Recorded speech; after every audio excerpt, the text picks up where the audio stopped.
Hello. Welcome back. You know what to grab. Go ahead and grab your review book. And since today we're talking about area and perimeter, remember when we were teaching you it, we always highlighted the edges of the shapes or use a colored pencil or a crayon. So grab another highlighter, crayon, something. Yeah. And pause it if you need to pause it and come back to it. All right, so here's our book. We're on page 6, area and perimeter. Look at that. We're almost halfway done. Well, not really, but we're getting there. Almost. All right, this is what the page looks like, and this one is going to be easy breezy. So here is the top stuff. If you look at the top 2 boxes, these are common words that mean area or that signal area. So things like carpet, square feet, cover, floor. And with this picture, we're looking at this inside part. What covers the inside of the squares or rectangles? The ones for perimeter go around the outside edge. So words that signal perimeter are border, edge, around, fence, anything where you're looking at the distance all the way around a figure. It doesn't have to be a rectangle or a square, but in this case, we have 2 rectangles. Remember, there are formulas for each, but if you understand what you're looking for each, the formulas are pretty easy. Area equals length times width. So we're looking at one side and multiplying it by the other side to look at how many squares are inside the figure. And then perimeter, there are a couple of different ways to do it. You want to make sure that you do 2 of the lengths and 2 of the widths. And here are a couple of different formulas to help you get that. You could either do length plus width, or 2 times the length plus 2 times the width. You could do them separately and then add them together, the length plus the width, and then multiply that by 2. All of those things give you the same perimeter as long as you're not double counting anything and you're just counting those 4 sides or however many sides your figure has. Awesome. Anything more with And that? then for my class, I taught them length. So I'm making an L and it cuts me off times width. Yeah. Equals area. And then we used to go perimeter. Perfect. Around the rim of a basketball goal or whatever the shape is. So Yeah. Perfect. All right, here is our first example. all right, so you have area and perimeter with regular shapes, like the first 2 examples that we just showed you. So a traditional rectangle square is usually what we work with in 4th grade. But here you can see that this is irregular, meaning it's not defined by a name. So this looks like a rectangle and a square put together.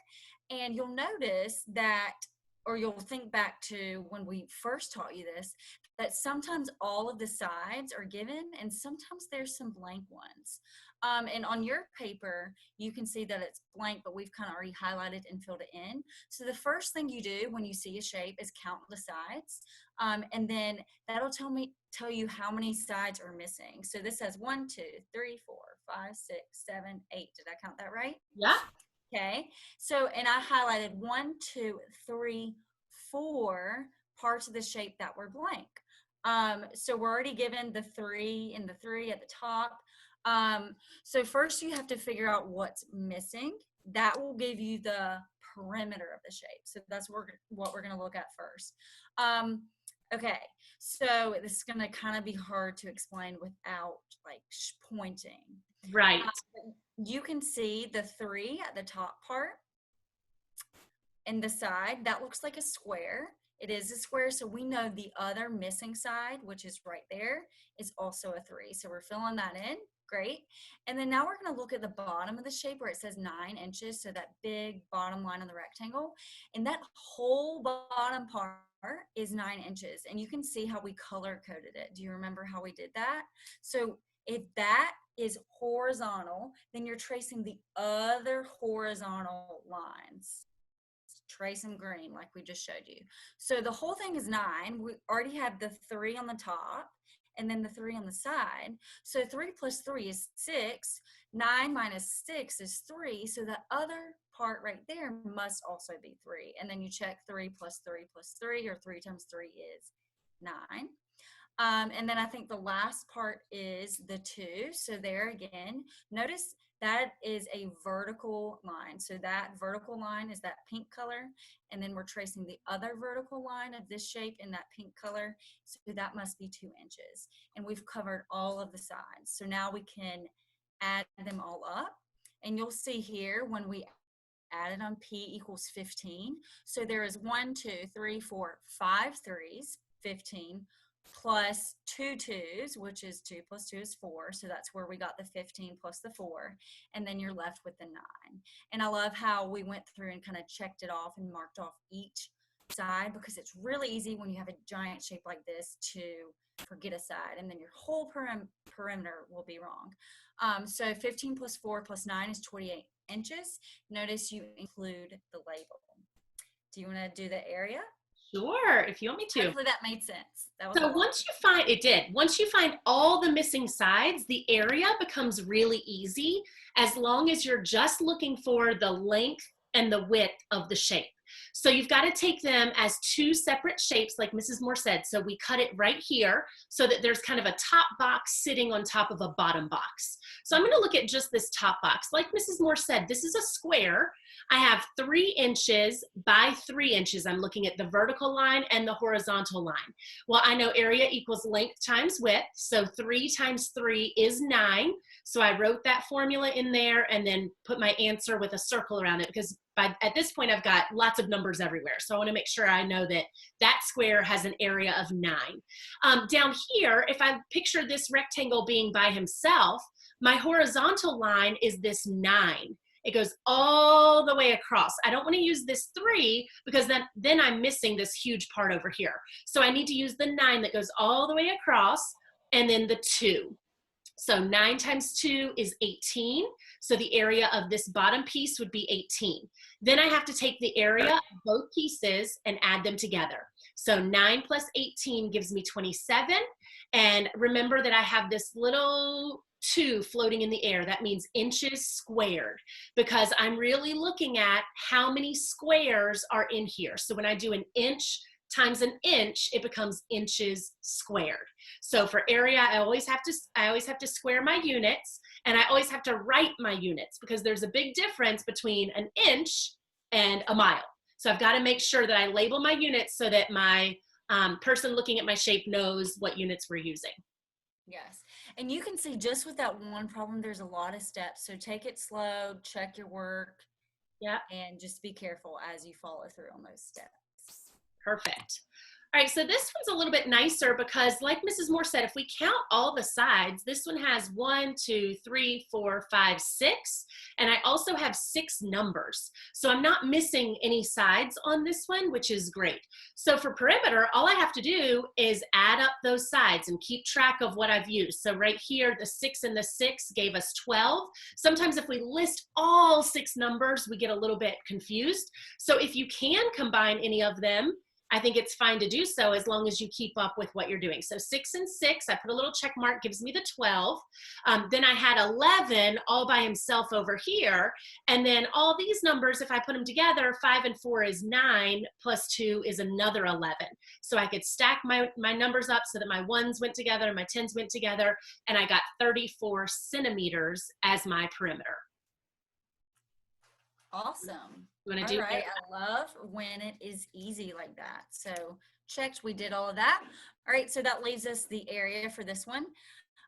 Remember, you can split it multiple ways and still get the right answer as long as everything is set up correctly. So if you split it the other way and made right here your line go down like that, then you have a larger rectangle looking shape. But this is how we split it up. So for this, you have to be careful with how you split it, and you have to look at the correct length and width for that shape. So we'll start at the top. It looks like a little chimney, and that is 2. So that's simple. That is the width. And then the length is the longer part, which is 5. So 2 times 5 equals 10. And I always write it on the inside so I know I've done that part and that's accounted for. Now at the bottom, this is more of this is a square because 6 and 6. But over on the long side, which is 11 centimeters, remember you don't actually want to use the 11. And if you think about it, For a square, all sides are equivalent. So this side that we've now marked off is actually 6 as well. And we know that works because 11 minus 6 is 5. And again, that matches the opposite side on the top part that we've already done. So that kind of checks to make sure you didn't make a mistake. So we know 6 times 6 is 36. And then the last step we have to do is add them up. 36 plus 10, that's an easy one. You can do it in your head, is 46 centimeters squared, the little 2. Perfect. And that one was easier than the first one. That was pretty easy. All right, here are our problems, and they look a little bit tough. There are a lot of words on here. So pause the video, take some time to solve the problems. If you don't have room on this piece of paper, use a separate piece of paper, and then come back to us to see the answers. And we're back. All right. And hopefully you drew your shapes nice and big on your notebook paper. All right, so again, for these, you have to read really carefully. You have to think about what is the question asking, what are you given, what's the unknown. Sometimes there's multiple steps to get to the part that you need, so just be very, very careful. And always draw it out with perimeter and area. So find the length of a room that is 10 feet wide. So we've drawn our rectangle, and we've labeled the width as 10 and 10. We know it's on both sides. And then it has a perimeter of 34 feet. So P equals 34. That's the whole total around it. Right now, we only know the 10 and the 10. So in order to figure out what we don't know, we have to think about the perimeter. So if we take the perimeter and we have, hold on, I'm turning this. I'm sorry, it's hard to see it. 10 and 10, 10 plus 10 is 20. And we know the whole perimeter is 34, so you have to take the total from what you already have, which is 20. So 34 minus 20 is 14. Now, that's what you're left with, but instead of writing 14 as the length on the shape, you have to divide it by 2 because there's 2 lengths within the rectangle. So the last little step, which you can do in your head, is 14 divided by 2 is 7 on each side. And then after you have your whole shape labeled like we have, then you look back at the question and it actually wants to know what is the length. Okay, so then I'm looking at my shape and it's 7. 7 feet is the length. Good. And look how tricky they were. They put the 14 there, thinking that we would forget to split it. So if you always plug it back in and check that addition all the way around, you shouldn't miss it. Check, check, check. Check, check. All right, number 2, the area of the hallway shown below is 72 square meters. How long is the length? So again, we have a missing side. They tell me that the area is 72 meters squared. I know that I do 4 times something to get 72. In order to figure out what that something is, I'm going to do 72 divided by 4, which gives me 18. So I think my length is 18. I'm going to check it by doing 18 times the 4. It does give me 72, which is the area. So my answer is B. Awesome. All right, and 3, square. As soon as I see that word, I drew it on my paper, and that tells me I know all sides are the same. So I'm already thinking about that before I read on. A square piece of carpet has an area of 36 square inches. What is the perimeter? So we're given the area and we need to find the perimeter. So A equals 36. We've written that on the inside of the square because that's representing the carpet, covering the whole square. And we know that 6 times 6 is 36. Again, it has to be, there's many factors of 36, but 9 and 4 couldn't work because that wouldn't be a square. So you basically think 36, 6 times 6 is 36. So each side is 6. And then to find the perimeter, you know, you add up all the sides. You can see there's many different ways that we showed you below to get it. 6 plus 6 plus 6 plus 6. Or you could do 6 plus 4, almost knocked over my water. And that gives you 24 inches for the perimeter, which is D. Perfect. Number 4 was a little bit weird because we haven't really seen one like this. It says Claire measured a rectangular room but lost some of the measurements. Here's the information. Oh, I'm sorry. Oh, here's the information he can find. I guess it is clear. So they only gave me the width and the area. So this reminded me of the one that we just did with number 2. If they give me one of the sides and the area, I know that I can divide 225 by 9 to figure out what that missing side is. So when I did that, I got that the missing length was 25, because 25 times 9 equals 225, which is the area. So then for the perimeter, I just had to do 25 plus 25 plus 9 plus 9, which gave me 68.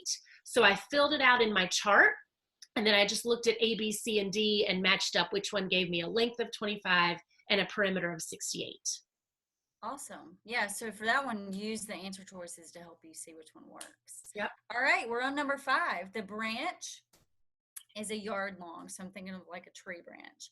How many inches long is the branch? Okay, so this is a little bit of measurement, which we didn't really study because it's the US measurement system. And we studied metric system. But most of us know inches, feet, yards. So 3 feet are in a yard. We know that 12 inches are in a foot. So we're kind of keeping that in our head. So 12 inches equals 1 foot. Like I just said, we wrote that out. 3 feet equal 1 yard. So 12 times 3 is 36 inches. And that is C. So hopefully if you didn't understand that one or couldn't do it, it's okay. Perfect. All right, and then the last one, a deck has a perimeter of 40 meters. Again, I know I'm dealing with rectangles and squares in the 4th grade, so I go ahead and draw a rectangle with a width of 8 meters. What is the area of the deck in square meters? So this one's similar to that first one that Mrs. Moore did, only now they give me the perimeter and they're asking for the area. So I draw that out. The things that I know is that the perimeter is 40. And one of the sides is 8. So if one side is 8, the opposite side is 8, which would be 16. I do 40 minus that 16. Those are the things that I know. And I'm left with 24, but that's the other 2 lengths together. So I've got to split that in half to get 12. But then I'm not quite done, even though 12 is an answer choice. They want to know what is the area. So I have to do 12 times 8, which should be a fast fact. We should know that one off the top of our heads, but if not, we can always solve it down here, and we get 96 square meters, or meters squared. So that's it. That was a tricky one today. Yeah, that's a lot of work and thinking and putting everything that you should know about area and perimeter together. Exactly. Choice board, real quick. Lots of fun this week too, or on whatever day, Thursday. This one, so much fun. Play a board game. I bet you're already doing that with your families a lot, so that would be awesome. There are a lot of little designy things this week. Area and perimeter is pretty creative, pretty hands-on. So there are a lot of different ways for you to kind of play around with area and perimeter. 2 boxes that are going to be most important, these 2 right here, the irregular figure practice and Larry's dream house. Both deal with irregular figures, and I think that would be good practice, especially moving into 5th grade. Yeah. So there you go. Try to maybe choose one of those 2. Yeah. Sorry, go ahead. Maybe try to choose at least one of the irregular figure practice, because that may not be covered in all the other boxes, and you want to make sure that you get to practice that, because that's the harder area and perimeter. Exactly. And I know, Mrs. Moore, you and I both wish we could go to a mall right now. Yeah. So this box, Design a Mall, might be really fun. So sounds really fun. Take your time with it, have fun with it, and great work this week. We hope you guys are doing well, and we'll see you next week. Okay. Anything else, Mrs. Moore? I think that's it. Keep working hard. Don't lose steam. We can do it. We can do it. All right. Have a great day. Thank you, Mrs. Moore. Bye. Bye.